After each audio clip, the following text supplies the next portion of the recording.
İndi isə avtomobilimizi park etdiyimiz ərazidən irəliyə doğru hərəkət etdirərək çıxardırıq. Məqsəd avtomobilimizi bu iki maneənin ortasından irəliyə doğru hərəkət etdirərək sola çıxartmaqdır, yəni sola döndərməkdir. Yaxşı, bəs sükanı nə vaxt çevirməliyik? Şüşə çatanda. Güzgü çatanda demək istəyirsən. Biz sola dönmək istəyirik, Məhəmməd. Demək ki, maneəmiz nədir? Bardır. Solda olan ağacdır, düzü. Hətta ağacın dibində olan bardır. Yaxşı, o ağacla bizim böyrümüzdə indi var ən az 1 metr məsafə. Yoxdur. Əyləci burax. Bax. Yoxdur ki 1 metr yan məsafəmiz. Əgər 1 metr yan məsafəmiz olmuş olsaydı, bu olardı dar döngə.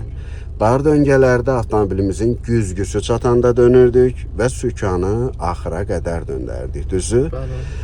Yan məsafəmiz 1 metrdən də azdırsa, bu olurdu təhlükəli döngə. Düzü, mən köhnə paraqraflardan danışıram ki, sənə verdiyim ilkin dərslərdə geniş döngə, dar döngə, təhlükəli döngə hesablamaları görsənmi, geriyə hərəkət dərsimizdə də bizə lazım oldu və bugünkü gün parklama əməliyyatlarını yerinə yetirən zaman da bizə lazım olur.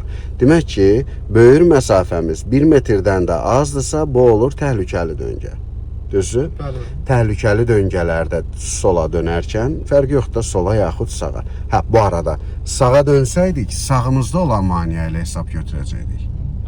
Sola dönürük deyə solumuzdakı maneə ilə hesab götürürük. İndi o maneə ilə böyür məsafəmiz 1 metrdən az olduğu üçün təhlükəli döngə sayılır. Təhlükəli döngələrdə daha çox irəliyə doğru çıxmalıyıq ki, sola dönərkən avtomobilimizin böyrünü o maneəyə çırpmayaq. Nə qədər? Avtomobilimizin yarısı çıxana qədər. Avtomobilimizin yarısı da Məhəmməd. Bax, bu ortadakı dirək ki var, stoyka deyirik, bax budur. Buyur, irəliyə doğru hərəkət edirik, sola dönmə siqnalını yandır.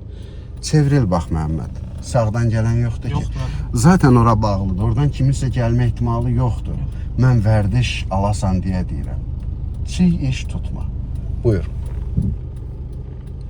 Çatdı avtomobilin yarısı. İndi çevirə bilərsən sükanı axıra qədər. Toxunmadın ki. Xeyr, mən. Aydın oldu bu da sənə? Bəli.